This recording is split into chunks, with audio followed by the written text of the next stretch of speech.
Urine போயிட்டு வந்தால் ரொம்ப ஸ்மெல் அடிக்கிற மாதிரி உணர்றீங்களா? அப்போ இந்த பதிவு உங்களுக்கானது.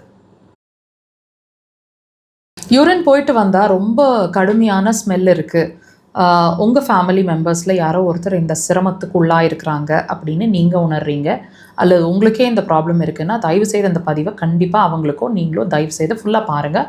இது ஒரு வியாதியோட கண்டிப்பான அறிகுறிங்க. ஸோ என்ன ப்ராப்ளம் அப்படிங்கிறத தெரிஞ்சுக்கலாம், அதுக்கான சொல்யூஷனையும் பார்க்கலாம். இப்போ இந்த யூரின் போயிட்டு வந்தோடனே பயங்கரமான ஸ்மெல் இருக்குது அப்படின்னா நீங்கள் உணர வேண்டிய ஒரே ஒரு விஷயம் அல்லது கேட்க வேண்டிய விஷயம், அவங்களுக்கு மோஷன் சிரமம் இருக்கா, அதாவது மோஷன் சரியாக போகாமல் இருக்கிறாங்களா அப்படிங்கிறது தான்.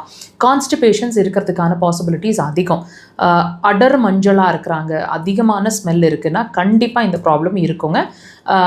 இது அடுத்தது வரக்கூடிய விஷயம் என்னன்னு கேட்டிங்கன்னா, அடிக்கடி யூரின் போயிட்டு இருந்தாலும் இந்த ஸ்மெல் இருந்துகிட்டே இருக்கும், அல்லது எப்போவாவது யூரின் போயிட்டு வந்தாலும் இந்த ஸ்மெல் இருக்கும்.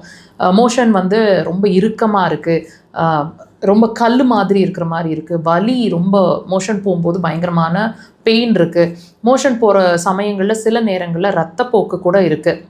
இந்த மாதிரி விஷயங்கள் நடக்கக்கூடும். இடுப்போட அள்ளைகள்னு சொல்லுவாங்க இல்லைங்களா, அந்த பகுதியில் பயங்கரமான வலி இருக்கக்கூடும். இடுப்போட நடு பகுதிகள்லையும் பயங்கரமான பெயின் இருக்கக்கூடும். இடுப்பு கீழே தெம்பில்லாத ஒரு நிலை, அது மட்டும் இல்லைங்க, அடிக்கடி கெண்டை பிடிச்சிக்கிற மாதிரி ஒரு நிலை, மனசுக்குள்ளே இனம் புரியாத பயம், ஸ்கின்ல திடீர்னு அரிப்பு மாதிரி, சட்டுன்னு ஒரு அரிப்பு மாதிரி, அது தடிக்கிற மாதிரியோ அல்லது வெறும் அரிப்பாவோ வரக்கூடும். இந்த மாதிரி விஷயங்கள்லாம் அதாவது யூரின் ஸ்மெல்லாக இருக்கிறவங்களுக்கு கண்டிப்பாக இருக்குங்க. வாட்ச் பண்ணுங்கள். இது உங்களோட மலக்குடல், அடுத்தது உங்களோட சிறுநீர்ப்பை ரெண்டுமே பாதிச்சிட்ருக்கு அப்படின்னு உங்களுக்கு உணர்த்திட்டு இருக்கக்கூடிய ஒரு கண்டிஷன். ஸோ தயவு செய்து இது அடுத்த கண்டிஷன், அடுத்த பெரிய இஷ்யூவுக்கு கொண்டு போகக்கூடாது அப்படின்னா உங்கள் உடம்பு சொல்கிறத உடனே லிசன் பண்ணுங்கள். பிரச்சனைக்கான சொல்யூஷன் அப்படிங்கிறது அக்குபஞ்சர் சிறந்த தீர்வாக இருக்கும். மருந்தில்லா மருத்துவம் ட்ரை பண்ணுங்கள்.